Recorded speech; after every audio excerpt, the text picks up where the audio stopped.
Jennifer Parr snaps up a $21 million waterfront estate. Villager's daughter's mental capacity questioned in theft case. A village's nurse's license restricted by emergency order for severe intoxication. A local realtor is sentenced in DUI after hitting a parked car at Cody's. And who is moving into the old Red Lobster building? A villager's son slaps his mother who tried to throw him out of her house. The Villages wins approval for another 2,100 homes near Middleton. A villager's son allegedly uses his mother's car to rob a Circle K. A Spruce Creeker goes on a rampage after drinking at a town square in the Villages. How many holes in ones of golf do we get this week? Letters to the editor. This and more coming up.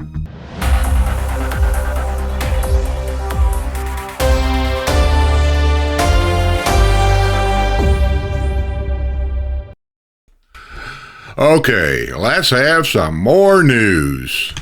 A daughter charged with stealing a villager's pickup truck has had questions raised about her mental capacity.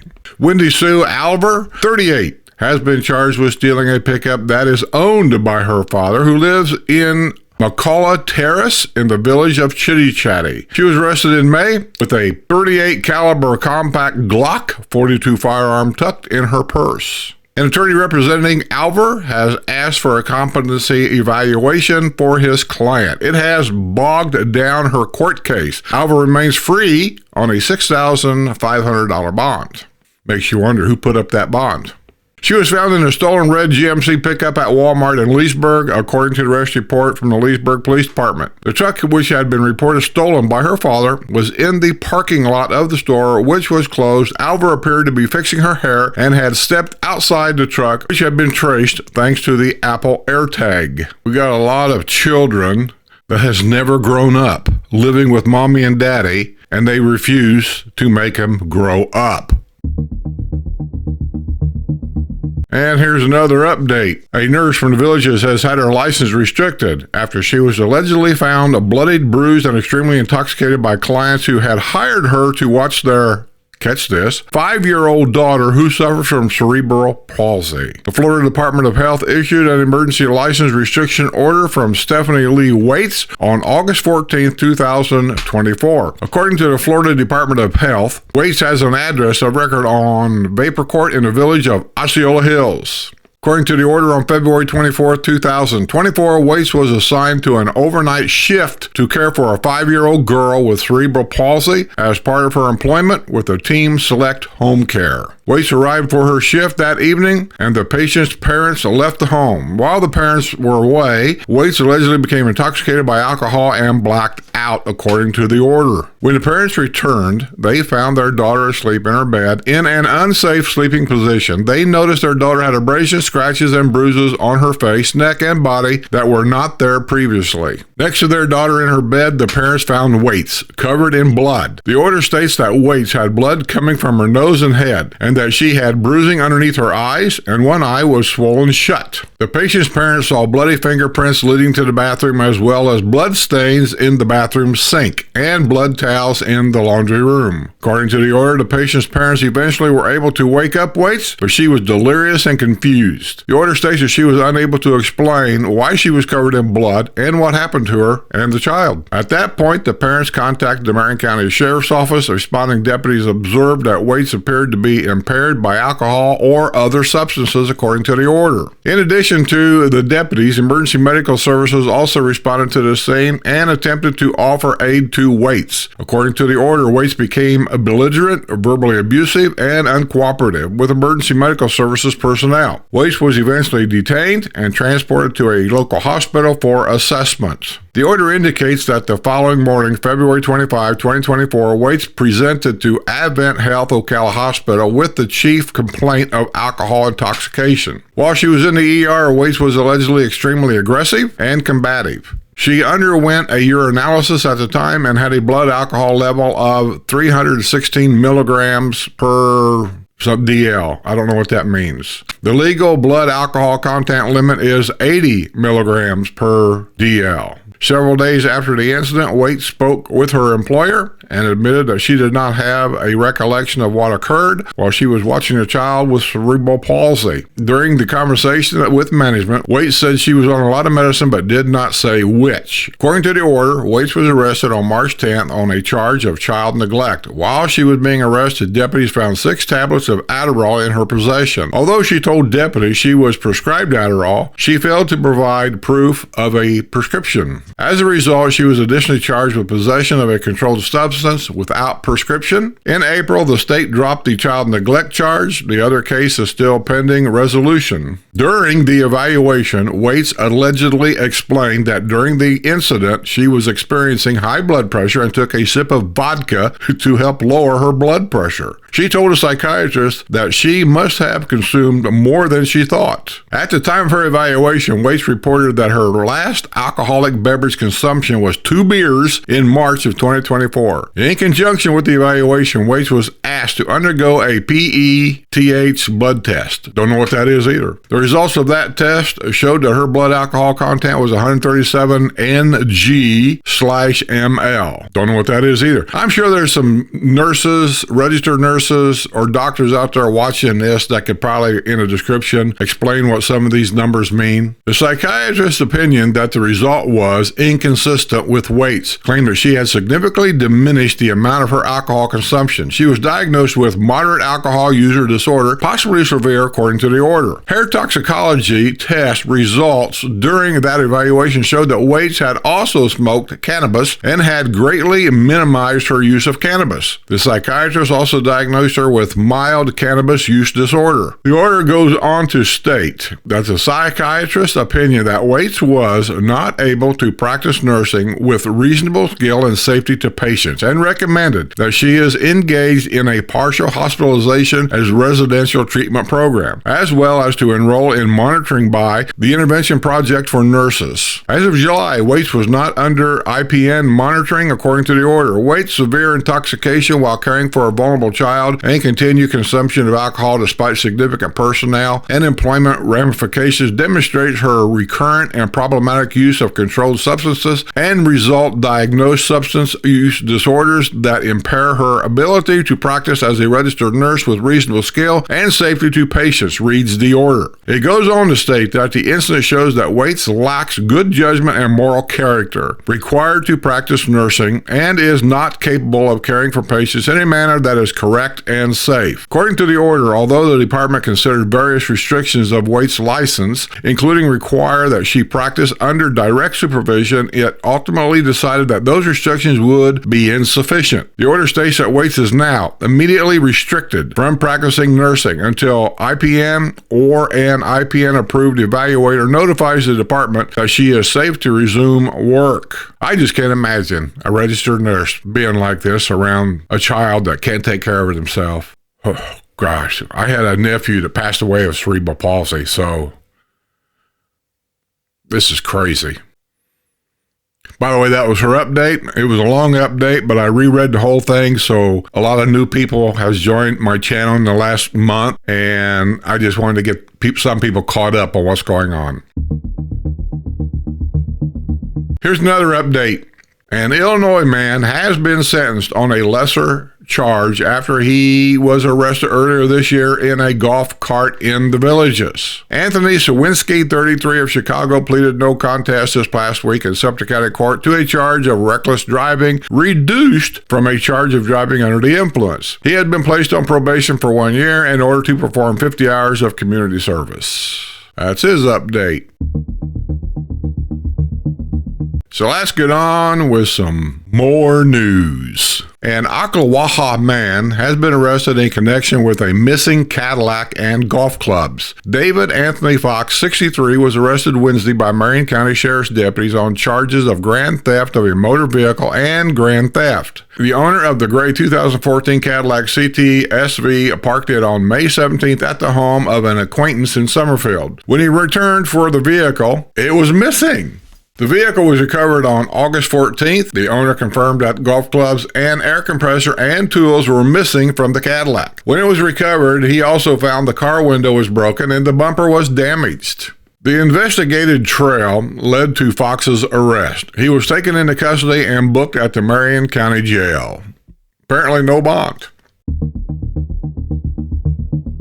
Well, I've had some emails, people wanting to know what's happening to the Red Lobster. Is it closed? Yes, it's closed. It closed a while back. It's gone. A company with 11 restaurants in the Villages has taken over the former Red Lobster location to turn it into a new sports bar that will serve craft beer and wings. Sounds a lot like Hooters, huh? Tap House Social is currently under build-out at 3830 Wedgwood Lane. The new restaurant takes over a parcel at Buffalo Ridge Plaza that was formerly occupied by Red Lobster, which closed its sole location in the Villages. The parcel is situated just south of Hobby Lobby that opened in the Villages just over a year ago. Tap House Social is part of the FMK Restaurant Group, which is owned by local business magnate Fred Karimapur. The restaurant will feature a large selection of craft beers, food, and sports. Let me tell you what I know about craft beers. That means expensive beer. According to its website, the new restaurant will be more than just a place to eat. It will offer sports fans and families the chance to come together to enjoy great food and watch games. Although a full menu has not been released yet, dishes will include wings, nachos, and other foods that traditionally pair well with craft beers. When it opens, Tap House Social will mark FMK Group's 12th restaurant in the Villages. Earlier this year, FMK Restaurant Group began working on its 11th restaurant, Victory Sports Grill in Middleton. The restaurant will be similar in concept to the Tap House. Although formal opening dates have not been announced for either Victory Sports Grill or Tap House Social, both restaurants hope to capitalize on the National Football League's upcoming season, which kicks off on September the 8th. Tap House Social is hosting a hiring event through the end of September. Anyone interested in applying may visit FMK Jobs online. And speaking of money, Jennifer Parr has reportedly snapped up a $21 million waterfront estate on the Gulf of Mexico. The purchase by a trust in her name was first reported by the Business Observer. The beachfront home is located on Gasparilla Island in Lee County. The $21 million purchase marked one of the highest property sales in the area, according to the Boca Beacon in Boca Grande. The home is situated on more than an acre of land and features 8 bedrooms and 8 bathrooms. It also has 5 garage spaces as well as a dedicated golf cart garage. Outdoor amenities include a coral stone patio encompassing the infinity edge pool with lap lane, spa, and a fire pit, all with golf views. Coral Creek Airport and the Boca Grande Jet Center are just 2 miles from the island. Parr, the daughter of Gary Morris, is a vice president of the Villages and heads property of the Villages. Looks like a beautiful area. Listen up, all you people down there south of 44. Jacobs will take over trash collection south of State Road 44 in the Villages. The company already handles trash collections in the vast majority of Florida's friendliest hometown. Jacobs will take over trash collection from Waste Management and Community Development Districts 12 through 15. The change will take effect October 1. Trash collection days will remain the same.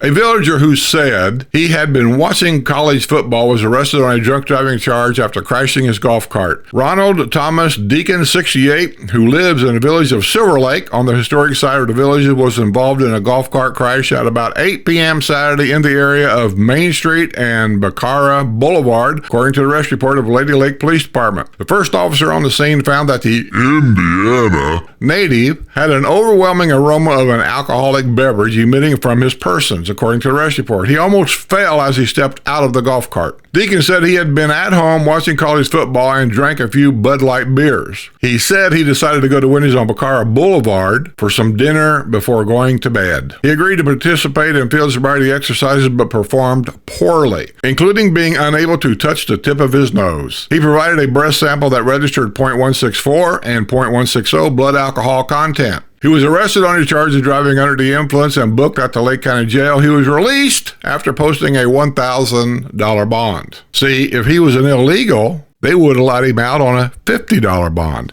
Tell me there ain't some discrimination going on there. A son was arrested after allegedly slapping his mother, who tried to throw him out of her home in the Villages. David Meese, 36, is facing a felony charge of battery on a person over the age of 65 following his arrest this past Thursday at his mother's home in the village of Valle Verde. The Illinois native had been staying with his mother for a few days, but was very verbally abusive, prompting his mother to ask him to leave, according to the arrest report from the Lady Lake Police Department. When he refused to leave, his 73-year-old mother picked up the cell phone to call 911. An argument erupted and Meese slapped his mother on the cheek. She dropped her phone and Meese took it and hid it. It's a violation of law right there. When police arrived at his mother's home, Meese refused to answer questions. In addition to the felony charge of battery, Meese was arrested on a felony charge of depriving use of 911. He was booked at the Lady Lake County Jail and released after posting a $7,500 bond. Mom, you didn't, did you? Tell me you didn't. Okay, let's have some more. The Villages will build another 2,100 homes on 753 acres south of County Road 470 and Central Parkway near Middleton. Special Magistrate Lindsay C.T. Holt recommended approval of a site plan for the project at a meeting Tuesday of the Wildwood Planning and Zoning Board. The City Commission may consider the plan later this month. The site plan shows green space along the northeast boundary and within the potato-shaped property, but does not specify golf courses or other amenities. It marks a return to building homes in Sumter County, which could boost Wildwood's population by 3,000 to 4,000 people when all homes are occupied. Last year, the Villages was focused on building homes in adjacent Lake County. The project is part of the massive Villages of Southern Oaks, which eventually will extend south of State Road 44 to the city of Center Hill, which is as far south as Bushnell. Wildwood has authorized construction of nearly 50,000 homes in the area, which will almost double the size of the portion of the Villages north of State Road 44 when it's completed. Did you hear what I just said? Wildwood has authorized construction of nearly 50,000 homes in the area, which will almost double the size of the portion of the Villages that is north of State Road 44. So the population between the historic side, Spanish Springs, Lake Sumter Landing, and Brownwood, just the Southern Oaks area, is going to be bigger than all of that. Just so you know. An Indiana woman was hospitalized after pulling into the path of a cleaning service van. The 64-year-old woman from Canby, Indiana, was driving a black 2015 Chevy Equinox with Indiana license plates at 2:50 p.m. Tuesday when she ran a stop sign and pulled onto State Road 44 from County Road 44A, according to an accident report from the Florida Highway Patrol. She pulled into the path of a Great Job Pro Cleaning Service van driven by a 29-year-old Orlando man who was traveling westbound on State Road 44 and swerved to try to avoid a collision. The front end of his vehicle struck the left side of the Indiana woman's vehicle. Despite his efforts, the force of the collision prompted an airbag to deploy in the cleaning company van. The Indiana woman was transported by ambulance to Ocala Regional Medical Center. She was ticketed on a charge of disobeying a stop sign. The driver of the van, who spoke minimal English, was not injured. The accident caused some road blockage. Running stop signs isn't just a Village's problem. It's everywhere. People roll stop. You see it every day. Everywhere you go, people roll stop. And I'll admit it, that I have a tendency to roll stop too, in my golf cart especially, because the stop signs you see on a golf cart trail are not your typical stop sign. You really have to pay attention. Here's what you do if you have an out-of-compliance home and you don't want to deal with it, I guess. You put it for sale. An out-of-compliance home has been listed for $425,000 in the Villages. The home at 1703 Lotta Court in the village of Sunset Point was the subject of a deed compliance hearing Friday morning before Community Development District 5 Board of Supervisors at Seabreeze Recreation Center. A complaint was lodged with Community Standards on June 24 about overgrown weeds and dead grass. The weeds have been addressed, but the dead grass remains as a deed compliance violation. The owner was given 30 days to reseed or resod the lawn. If the problem is not remedied, $50 daily fines will be imposed. The owner of the home is a Delaware limited liability company, according to Community Standards. The company acquired the home after the death of Martha Filkill, who, with her husband, had been the original owner of the home. The company purchased the 3-bedroom, 2-bath home for $481,500. It is currently listed for $425,000. According to the listing on Zillow, the home has been meticulously maintained. There is no bond. The roof was replaced in 2020 and the water heater was replaced in 2022. A villager's son has been charged with using his mother's car in a robbery at a Circle K while she was in North Dakota. Tanner Reed Archer, 42, who lives with his mother in the village of Piedmont, was arrested Thursday on a warrant charging him with robbery. Archer drove his mother's silver Chevrolet Malibu late on the night of July 23 to the club rehabilitation facility at Mulberry Grove Plaza and walked over to the nearby Circle K, according to the arrest report of the Marion County Sheriff's Office. He was wearing a face mask when he approached the clerk and demanded money from the register. He did not display a weapon. He left with about $300 in cash and walked back to his mother's car. The clerk immediately called 911 and provided a description of the robber. A man and his girlfriend had been pumping gas and witnessed a robbery. A detective went to work on the case and immediately began pulling footage from surveillance cameras at the gates in the villages. He soon found that Archer's mother was the owner of the vehicle. Archer claimed that on the night of the robbery, he had gone to play pickleball and then went to hang out at the village's square. He said he returned home at about 11:30 p.m. and drank until he fell asleep at about 3 a.m. He claimed he never left his home. However, the detective had gate camera surveillance images that proved the car that he had been driving out of the village of Piedmont gate. Archer claimed the car must have been stolen. But the detective asked why someone would steal a car and return it 30 minutes later. Archer did not have an answer. I'm shocked. The report indicated that Archer's mother was in North Dakota at the time of the robbery. A surveillance image was sent to Archer's mother. She indicated it could be her son. She said she believed he would do something desperate due to being low on cash. Archer was employed from August 25, 2022 to March 13, 2023 at the Circle K on the historic side of the villages. A warrant was issued for Archer's arrest. He was booked Thursday at the Marion County Jail on a $25,000 bond. Why is he freaking out because he's low on cash? He's living with mommy. He ain't paying anything. Is he a druggie, mommy? Is he on drugs? Kick him out.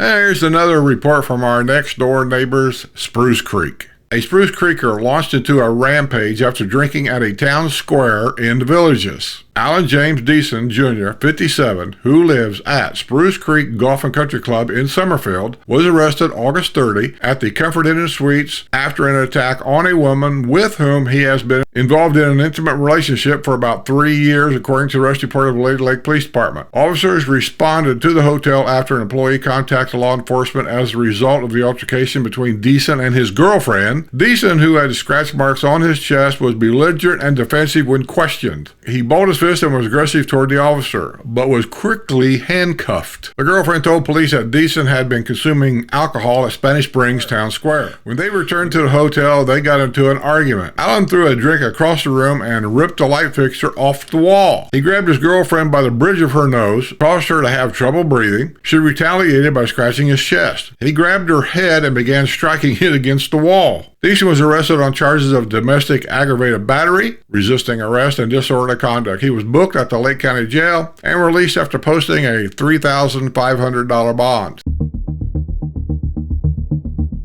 A group in the village of Amelia residents is in favor of the addition of reflectors on the multimodal paths in the villages. Notice it says paths with an S, plural. Christine Wildemuth, who lives in Audrey Lane in the village of Amelia, told the Community Development District 6 Board of Supervisors in their meeting Friday morning at the Seabreeze Recreation Center that of the 75 homes she represents, 72 indicated they want to see additional reflectors known officially as reflective pavement markings, or RPMs. She quoted a figure from the recent meeting of the Multimodal Path Discussion Group in which it was indicated that 2,000 RPMs for the multimodal paths in CDD 6 would cost roughly $11,000. May I say, this so-called Multimodal Path Discussion Group is a made-up group. It's not recognized as an official group of any sorts. Let's go on. It is very dark on the path, said Wildemuth, who serves as a neighborhood representative for the village's homeowners advocates. None of us, most of us here, aren't even members of any kind of homeowners association or anything else. We don't have an association. It's called homeowners advocates. Just so you understand what we're talking about here. They feel it would enhance the safety of the residents. It is very dark on the path, said Wildemuth, who serves as a neighborhood representative for the village's homeowners advocates. They feel it would enhance the safety of the residents. Here we are with that funny word again that people use try to get something done, safety. She also questioned why CDD6 has opted not to participate in the meetings of the Multimodal Path Discussion Group. That's because you're not recognized. You're not legal representative of anything or anybody. You have to go to the official groups like this VCDD and you're not it. I question if anything new is going to come out of these meetings, said CDD6 Board Chairman John Calandro. Truth. He just spoke the truth. What is the problem we are attempting to solve? Fellow CDD6 Supervisor Peter Mueller said multimodal path issues are handled through the Project-Wide Advisory Committee, otherwise known as the PWAC. He urged Wildemuth and other residents to bring their concerns to the PWAC, particularly if they have any specific safety issue. Project-Wide is the place to go and we can get that fixed. Pronto, Mueller said. You tell me what you think in the comments below. I personally am not for any of this. They always have this safety thing they throw out there. I go back to blaming this on the Wildwood commissioners once again. That's where the problem is. They're the ones that approved the planning and the development of this largest retirement community in the United States that is a planned community. Developer and his associates submit a plan. Commissioners look at it, they critique it, whatever it may be, they approve it. So they've approved all of these swimming pools with no lights at night, so that's why they can't be all open after dusk. They approved all of the multimodal paths, they call it. They're actually golf cart trails. And by making a multimodal path, they've opened up Pandora's box for problems. But they approved all these golf cart trails with no lighting on them whatsoever. So there's your problem. Go to the Wildwood Commission on next meeting before they approve all these other 100,000 homes they're wanting to build and get these things rectified. Once the plan's been put in place, that's it. Now we have to pay out of our pockets to rectify this. And then it gets into political arguments. Yes, no, safety, maybe, I don't know. CDD6 makes up a board that doesn't have any power whatsoever. It's all a game. Okay, so how many holes in ones of golf did we get this week? Looks like we finally got a couple. Joe Mantano got his second hole-in-one of the year while golfing with his wife, Jennifer. Well, congratulations on your hole-in-one, Joe. It doesn't say what golf course he got it at or anything else. Jim Miller from the village of Finney recently hit his second hole-in-one in the Villages.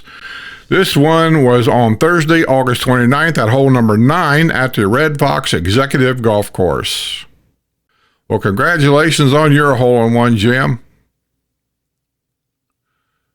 How about a couple letters to the editor? By the way, real quick, I'm going to say something that I've been thinking about just for a while. It won't be really long term, but I had a thought.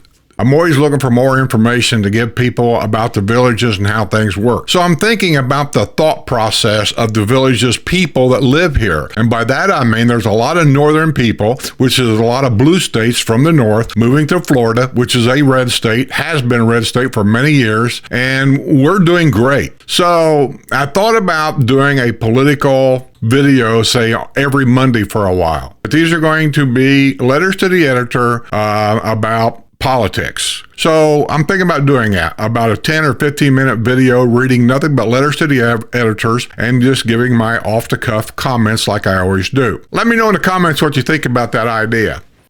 I'm going to read a couple of letters to the editor that I had to search for to get them. We'll end this video with just saying, if you're not a Patreon member, please become a Patreon member. My Patreon members support this channel. They support my Patreon memberships and what we do there. That's what keeps us going here. Okay, letters to the editor. Here's one.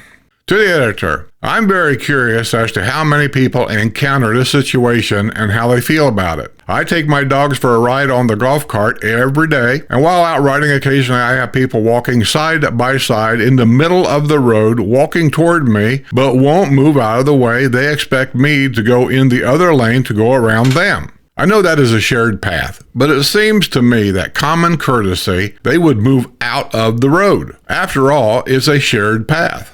I didn't think that the walkers owned it, and there are many walking paths throughout the villages. I've never seen a golf cart on them. What are your thoughts on this? That's sent in by Carol Martino from the village of Finney. Well, Carol, when they made these multimodal paths, these are the problems that I knew was going to come up in the years to come, and we're not even through this yet. Further south, they get younger, and we have family neighborhoods. And no matter what they tell you, they say, well, they don't have access to this and that. That is an outright lie. Those kids that live in those family neighborhoods are going to be on our multimodal paths. They're going to be riding their bicycles. They're going to be on their skateboards, roller skates, whatever they got. Motorized, what do they call them things? Motorized scooters, kind of like. I see a kid in my neighborhood has got, and I thought it was kind of cool. Don't get me wrong, I thought it was cool, but they don't belong on our multimodal paths. A remote control electric operated skateboard. How cool is that? If I was a kid, I'd want one of them, but it doesn't belong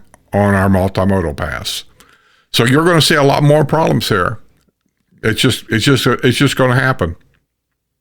To the editor, some e-bikes are just glorified motor scooters, requiring little or no pedaling, capable of reaching speeds of 28 miles per hour. Where I spend my summers, self-propelled e-bikes are banned from bike paths to make them safer by state law. That's sent in by Douglas Maiko, M-A-I-K-O, from the village of Santo Domingo. Well, I've already done my opinions about electric bikes on multimodal paths. I don't think they belong there, because you're exactly right. And I don't really care one way or the other. It doesn't really affect me, so I don't really care. Nothing you're going to do about it anyway. There's no law against it unless you do something really stupid, like point a gun at somebody, of course. But speeding laws and things like that, nah. Not until we get a golf cart police. I laugh, but I suspect that's going to happen someday. It'll be a bridge part of Community Watch, the golf cart police. That's going to happen. 28 miles an hour. Yeah, I know. It happens. It shouldn't happen, but it does. And once again, who's enforcing the rules on the golf cart trail? Who? Tell me. What department is enforcing rules on the golf cart trail? I'll tell you, none. There is no department doing that, and the developer's not going to do that. It'll make people mad, and they don't want to buy new houses, and that's all his number one priority is to sell houses to make another $1 billion, and that's it. That's his number one job. And as CEO, that should be his job. That being said, have a great day. Be safe. Be kind. Be well. Be aware. And don't leave your key in that golf cart. This week's news is brought to you by my YouTube and Patreon members.